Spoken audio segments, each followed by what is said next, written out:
Hey everybody, welcome to the blog today. So I this is the world of creepy, and this is going to be a privacy rant today. So I warn you, I've warned you, right? So have you guys heard of this company called Clearview AI? If not, you guys need to understand what this company is doing now. Clearview AI is a company that is providing law enforcement a way to take a picture or upload a picture of anyone and tie it to any type of social media platform. Now, the way they're doing this is by scraping. Okay, scraping is essentially basically going and gathering all the evidence or all the pictures or all the images you can off of a particular website. According to Facebook, it is banned, it's illegal for a company to do this, but it hasn't prevented anybody from doing it. So this company basically is scraping images from Facebook, YouTube, Venmo, and other websites. So you guys know I'm messed up because my picture's out there everywhere on my website, on YouTube, which we are on, Facebook. Yeah, you know, there may be some pictures out there that are questionable, but oh well, it's out there. But in any event, I gave up my privacy a long time ago when I entered into the FBI, so I don't have any thoughts whatsoever that I wouldn't get caught if I was doing anything. But what's interesting about this, they're selling it to law enforcement, local law enforcement, FBI, DHS, and they are, like I said, they are taking a picture that someone may take from a surveillance camera and pairing it with social media posts and pictures. And there was a case where someone was identified and because they appeared in the mirror, in the background of a mirror of someone else's picture, right? And they've sold this to law enforcement, over 600 law enforcement agencies in the past year. And it's really, really weird. This was what article? I think this was New York Times, if I'm not mistaken. This was a New York Times article, and I will uh, put the link in the notes, and you guys actually should read it because this is really creepy. So, and what's really weird as well is that it pairs with augmented reality. So they have a functionality in the actual programming language that if you had on augmented reality glasses, you could actually, if you're looking at someone, identify that person. And you know what people share on social media? They share where they live. You could figure out, where they live, um, where they've been, who they know. I mean, this is really scary stuff. And then so basically you can be walking down the street and looking at someone with your augmented reality glasses and know their name. Say hi, say hello to somebody by their name and see how they really gonna creep them out. They can say where they live, like I said, where they were, what they did, who they know, and everything like that. And so what's interesting, the author of the reporter of this particular article couldn't get a response out of Clearview because they were in startup mode, and he started asking, I think it was he started asking other law enforcement companies to run his picture. And then Clearview came back to those law enforcement agencies asking what they were doing. So Clearview is actually storing, or they actually have the capacity to see what law enforcement is doing. And no, this has not been vetted by NIST or anybody else. It hasn't been proven that the algorithm actually works and that is this actually a good algorithm, but it's working for police officers, and police officers are using it, and it's just like, whoa, here we go. Because we don't in the United States have a privacy legislation. I'm going to try not to get too emotional about this, because it really is frightening the way technology and people are using technology to violate privacy, and the federal government is not doing anything about it.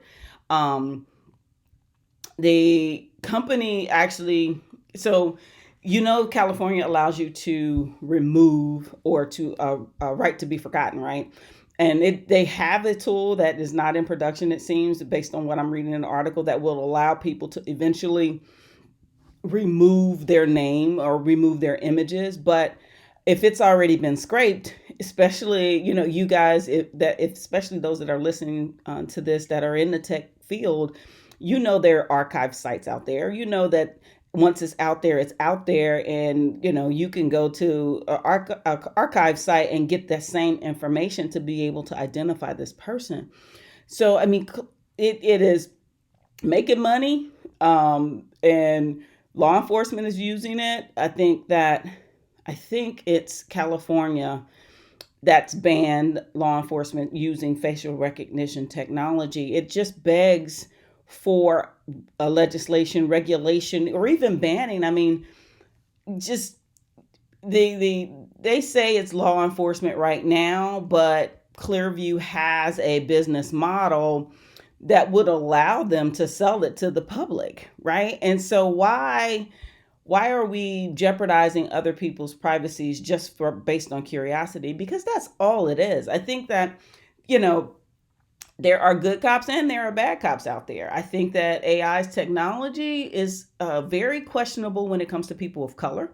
um and they automatically you're going to get misfires and things like that. I mean, they're claiming, Clearview's claiming the 75% success rate in identifying people. And but I'm just, the more images you have, it would seem the more data that you have, the more likely it is to be able to um to what's the word I'm looking for, have false positives. I think that the technology itself, it just goes into this, what, just because we can, should we? I mean, just because we don't have privacy laws in the United States, should we create a technology, a AI technology that allows individuals just walking down the street to be identified and all of their information be accessible to the public? I mean, really, it's dangerous. And even if it's known by the government, I mean, you guys know I'm former law enforcement, and it becomes a situation. Yes, it's very hard to do the legwork to try to identify someone from just a picture, from a surveillance photo. I mean, I've had that situation where I've had cases where I've had to go look at surveillance photos, and you're trying to figure it out. But is that ability to identify those people worth my privacy or my children's privacies or anyone's privacy in that matter? Again, this is, you guys need to go out there, pay attention, pay attention to what's going on. I think we are, what is it, slow boiling frogs. You put the frog in the pot and you just turn it up a little bit at a time and a little bit at a time. So our privacy laws are, I mean, our violations of privacies are creeping up there. A lot of people are saying, oh, well, Facebook's going to sell data, we don't care. But it becomes that you have to now pay attention to what's going on. If you don't pay attention, then you'll look up and you'll have someone with augmented reality glasses walking up to you saying, hey, so and so, how you doing today? How are your kids doing? And it becomes oh my God, how in the world is that possible? And then, if you're in Texas, you can get into a little bit of physical altercation. Um, we're doing something like that. But all I'm saying is, pay attention, be aware of what's going on, and we have to, as a country, figure out what's good and what's not good. I think that technologists, I'm an IT geek myself, we do things just because we can, doesn't really mean we should. Right. And this is one of those things that I don't think, in my own humble opinion, that we should be doing. So hopefully you got something out of that. Hopefully I wasn't too passionate about what I was saying. Have a great day.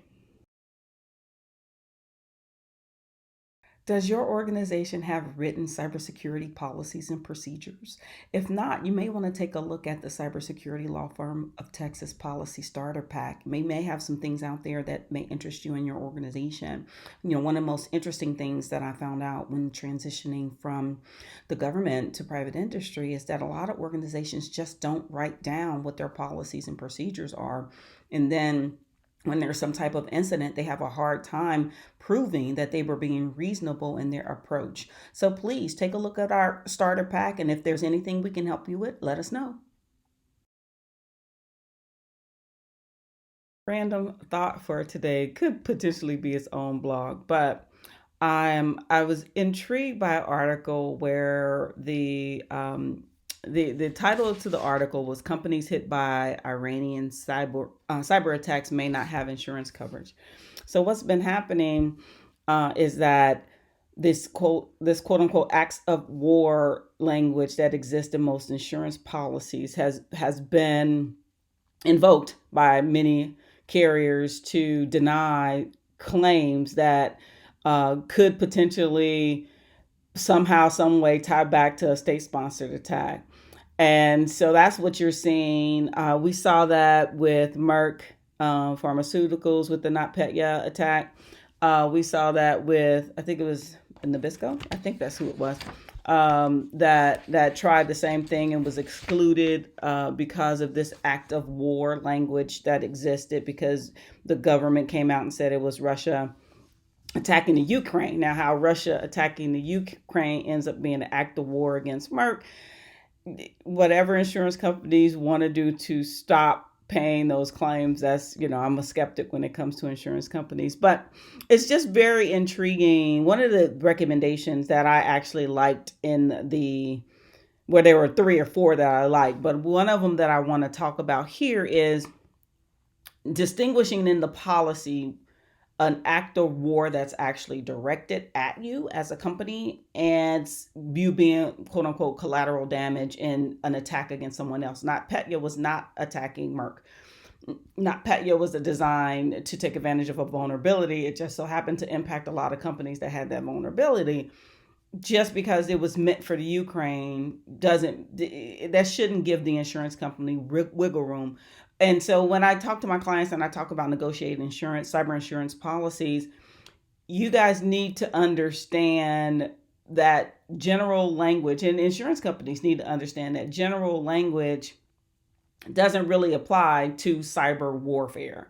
And it has to be, it's another option that insurance company can offer, a cyber warfare, rider or whatever. But you have to be able to go into those contractual terms. Try to get the active war thing stricken from your cyber liability policy to begin with. If you can't get it stricken from it, actually get it negotiated to where you both have an understanding, you and your insurance carrier, of what you guys are talking about, so it can't be left at this vague language that they can now attribute to NotPetya, right? So again, understanding what your positioning is, where you want to go from an insurance perspective, and what you need to talk to your CISO. You need to talk, because these things are changing and ever flowing. And before you actually purchase the policy, understand that these terms have to be defined, because if not, it's just this vague term that's gonna come back to haunt you. Cyber warfare is not defined, and you have to do your best to get yourself protected. Hopefully that helps. Thanks again. Bye-bye. Thanks again for listening to the Breach Whisperer blog, sponsored by the cybersecurity law firm of Texas.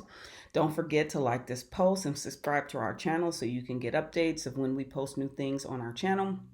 In addition, spread the word for me, right? Let's get out there and tell a friend, and so they can all become paranoid cybersecurity and privacy people. Don't forget, if you would like to connect with me on socials, you can connect with me on Twitter. At Mary N. Cheney. Use my middle initial always. For my nonprofit, Minorities in Cybersecurity, that is at Mike Leadership, and Instagram and Facebook at MN Cheney Law. And you can find me on LinkedIn just by searching for my name. So if you're interested, connect with me. Thanks again. And just remember, awareness equals knowledge.